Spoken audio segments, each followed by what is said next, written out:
Por uma estrada devastada pela guerra, caminhava um velho, Tuaí, e um menino, Muidinga. O jovem seguia mancando, resultado de uma doença que ao pouco quase o matará. O velho tomou conta do pequeno quando todos o haviam deixado para trás. Muidinga tinha esperança de reencontrar seus pais, por mais que Tuaí via que eles provavelmente não queriam vê-lo. Já que a criança em tempos de guerra é como um fardo pesado. Encontraram um ônibus queimado, atravessado na estrada. Tuaí propõe que eles se obriguem no local, e o menino fica com medo que os bandidos os ataquem, além de se sentir mal por diversos corpos carbonizados que ali se encontravam. Decide abrir uma vala e enterrá-los. Um último corpo, que não estava queimado, havia sido atingido por uma bala e tinha a camisa cheia de sangue. Carregava com ele uma mala na qual havia alguns alimentos, roupas e cadernos. O velho interessava-se apenas na comida, mas Muidinga ficou curioso pelo que havia escrito no papel.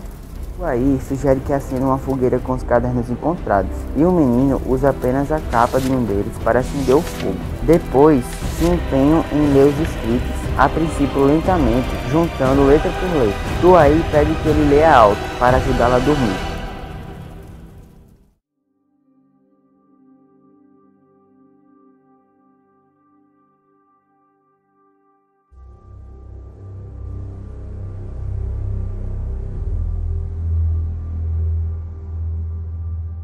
Kinzo narra sua vida desde sua infância. Seu nome é o mesmo dado às palmeiras com as quais seu pai, Taimo, fazia aguardente. Pescador solitário, não tinha qualquer ambição e, pelo contrário, orgulhava-se de viver com pouco. Taimo ainda era sonâmbulo e acreditava que seus sonhos eram verdades reveladas a ele, as quais compartilhava com sua família, que não podia duvidar de suas palavras. Kinzo lembra-se do dia em que seu pai, todo arrumado, anunciou com orgulho que o país havia conquistado a independência. Em homenagem, seu próximo filho se chamaria 25 de junho. Acabou recebendo o nome de Junho ou Junito. Tempos depois veio a guerra. A família tornava-se cada vez mais miserável. Taimo acreditava que a pobreza era a melhor forma de defender-se contra os roubos. Em um de seus delírios, o pai de Kinzo declarou que alguém da família iria morrer. Seria o filho mais novo, o Junito. Para defendê-lo, ordenou que o menino fosse morar junto às galinhas, coberto de penas e imitando seus cantos. Isolado dos humanos,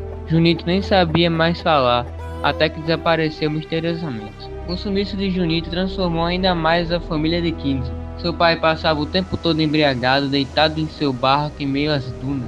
Certo dia encontraram seu corpo com a espuma vermelha borbulhando pela boca, nariz e ouvidos. A mãe de Kinzo consultou um feiticeiro para saber mais sobre a morte de Taimo, e foi ordenada a construir uma casa e que guardasse lá dentro o barco de seu finado marido. Além disso, todas as noites ela preparava uma panela de comida que Kinzo levava ao local. No dia seguinte, a panela estava sempre vazia.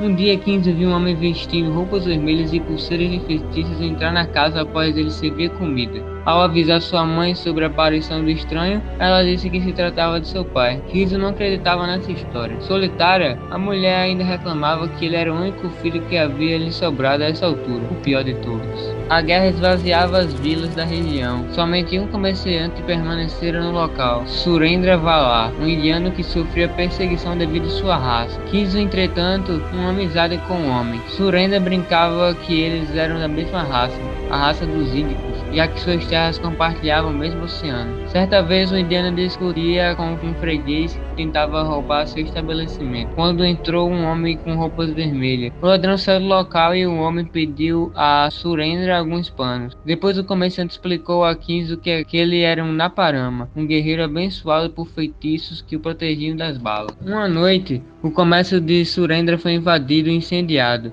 O indiano decidiu sair daquela região. O garoto também tinha vontade de fugir daquele lugar e procurou o pastor Afonso, seu antigo professor, para ter alguma orientação. Chegando em sua casa, o homem havia sido assassinado. Desesperado por estes acontecimentos, Kinzo decidiu que queria tornar-se também um Naparama. Durante um sonho, Kinzo recebeu visita do seu pai, que ameaçava persegui-lo caso deixasse sua terra. Atormentado por esta visão, o menino procurou os velhos da aldeia e perguntou-lhes sobre como tornar-se um guerreiro. Eles o orientaram a não se envolver com a guerra, e além disso, os Naparamas eram competência dos feiticeiros do norte. Já sobre um lugar tranquilo em que Kinzo pudesse viver, sugeriram que ele procurasse Ngaga, o adivinho do local. Kid procurou o tal homem, que lhe contou que o seu sonhado refúgio era muito distante e que havia duas formas de partir, indo embora ou enlouquecendo, como seu pai havia feito. Em sua viagem, Ngaga aconselhou que seguisse pelo mar, depois andasse pela areia que não guardava pegadas para despistar o espírito de Taimo, até encontrar um lugar onde ninguém o conhecesse. Ao despedir-se de sua mãe, ela mal falou, delirava que estava grávida.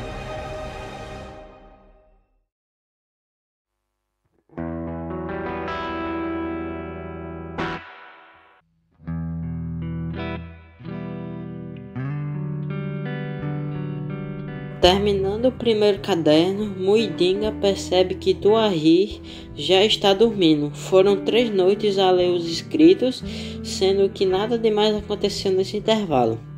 O garoto apressava-se nas tarefas como procurar lenha, carregar água e preparar comida apenas para ter mais tempo na leitura. Várias perguntas habitavam a mente de Muidinga. Como era possível saber ler? Quem era Kinzo?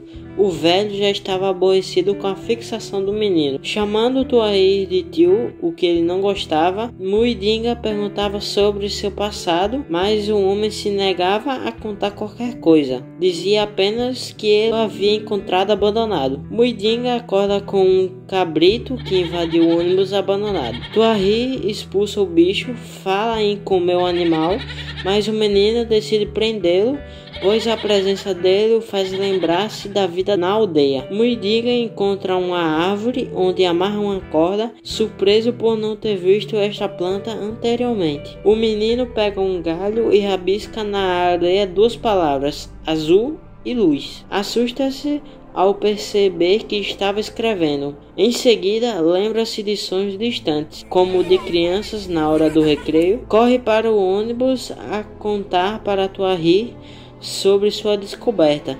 Ele havia estudado em uma escola. O velho, entretanto, nega e diz que o havia acompanhado desde o nascimento. Ele era seu pai, por isso não gostava de ser chamado de tio. Após instantes de um triste silêncio, Muidinga conta a Tuahir que tem pensado no Junrito, imaginando que ele era o tal personagem. O velho pede que o menino pare de pensar demais. Após passar o dia todo calado, Muidinga começa a leitura do seu segundo caderno.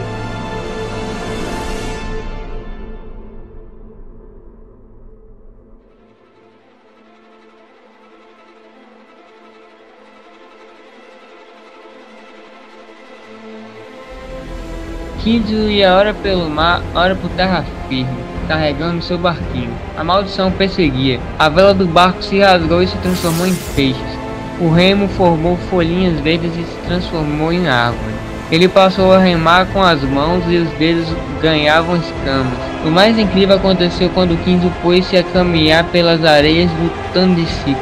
Diversas mãos subiram por debaixo da terra e um fantasma surgiu. O fantasma encaminhava para uma cova e Kinzo sentiu-se cair em seus braços, apagando subitamente. À noite, o pesadelo havia passado e Kinzo não conseguia mais habitar as areias, então seguiu com seu barco mar adentro. Kinzo sentia que não tinha culpa do que estava ocorrendo. Ele sempre seguia os conselhos dos mais velhos, fez a cerimônia de inauguração do barco, batizou-o com o nome de seu pai, Taimo. Apesar disso, ainda tinha esperança de se tornar um guerreiro na Parama e estava motivado a seguir viagem. Numa das noites, Kinzo teve outro sonho. Os afogados surgiam do fundo das águas, entre eles o seu pai. O velho reclamava da vida no além e não dava atenção a que o filho queria lhe contar sobre o destino como guerreiro. Taimo o julgava por andar em busca de um destino que não era o seu. Ele fez uma ameaça. Numa tarde surgiria um Mampfana, a ave que mata as viagens, de asas abertas sobre uma alta árvore. Nessa ocasião deveria chamá-lo. Antes de acordar, Kinzo perguntou sobre sua mãe. Taimo contou que a mulher havia se juntado contra o homem. Kinzo sentiu pena do velho e alongou ainda mais seu sonho. Compartilharam algumas histórias engraçadas até que o velho se despediu.